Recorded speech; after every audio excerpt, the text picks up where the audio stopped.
So the U.S. government just created a brand new shiny warship for the Navy. It hasn't been officially approved yet, but it's in its final stage of approval at the moment. And it basically looks like some kind of insane, futuristic movie shit. So take a look at it here, and then we'll discuss it. Yeah, that looks amazing. I'm not one to really, get blown away by stuff like this, but that really does look like it's from a movie in the future. Now, it's called the USS Zumwalt, which I find funny because it almost sounds like it's something out of Germany from a certain time period. And you ready for this? This is the whole point of this story, and this is why I wanted to discuss this. The USS Zumwalt, which took a very long time to create, cost $4.4 billion to make. $4.4 billion to make this ship. They say that the ship that it's supposed to be replacing, and again, we don't know yet if that's actually going to happen, but the ship that it's supposed to be replacing cost about half that to make. So we spent $4.4 billion to make this thing.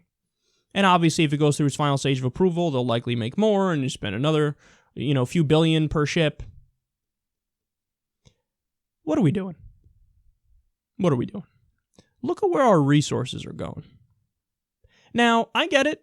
The world's a dangerous place. And we got ISIS that exists. We got Al-Shabaab. We got Boko Haram. One can argue that, hey, it's getting kind of weird in Ukraine with our position against Russia, and you want to be prepared, at the very least, for something involving that. And the list goes on and on of the various threats that we're dealing with. But is there, at the moment, as of right now, an existential threat to the United States of America? Like, for example, the Nazis were an existential threat to the U.S. and to the world. They were taking over everything in sight, and they weren't going to stop until they tried to do world domination. Okay, that was an existential threat. ISIS, as horrific as they are, and they're the worst, they're 30,000 dudes about? 30,000 people. And I don't know if you noticed, they're mostly fighting other Muslims. They're mostly slaughtering other Muslims. Christians in the Middle East too, but there are fewer Christians in the Middle East. So they're going after Shias. They want to wipe out the Shias, and they're going after moderate Sunnis who they think are apostates. They got their handful.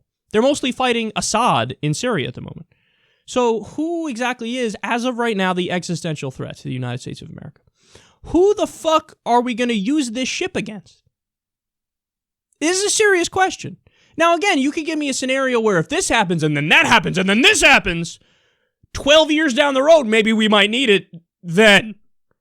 But what's the purpose of it right now? There is no answer for that. So this is where we're putting our money. And at the same time that this is going on, what's happening in Flint, Michigan? We can't even get clean water to the people who live there. And it's not just Flint. We covered the story before on the show. There are actually many, many places across the U.S. that have even worse water than Flint. And most of it is due to fracking and the fact that the carcinogenic chemicals leak into the water supply, and then you could light the fucking water on fire and it comes out all disgusting colors, and you just can't use the water anymore. So we got our water supply is fucking poisoned in multiple places all around the U.S. Our infrastructure is crumbling to the point where the Civil Society of Engineers ranks our infrastructure a D. A D. The United States of America has an infrastructure with the grade of D when you count everything. Roads, waterways, bridges, everything. But this is where we're spending our money. $4.4 billion on a toy ship that we're not even going to fucking use. Unless you think, well, this is just a one-off example. Perhaps they splurged in this area, but at least in other areas for the military, maybe not so much.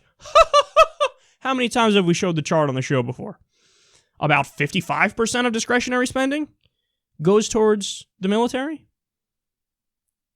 Why would we do that? And then the Republicans come along and they say, oh yeah, by the way, the first area that we have to cut, Social Security, Medicare, Medicaid, everything for you. You pay your taxes and you're getting that back in the form of Medicare, Medicaid, Social Security.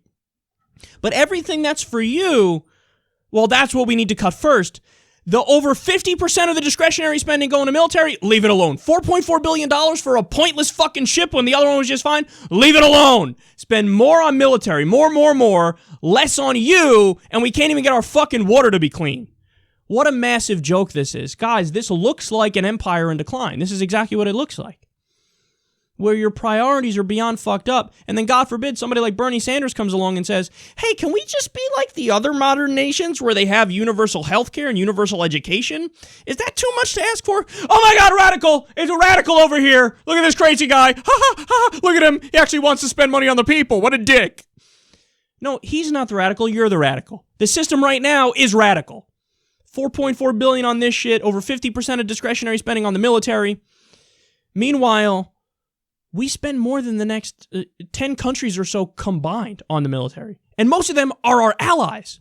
We have over 900 military bases around the world. Why? Why? All while we can't even get clean water in many places in the United States of America.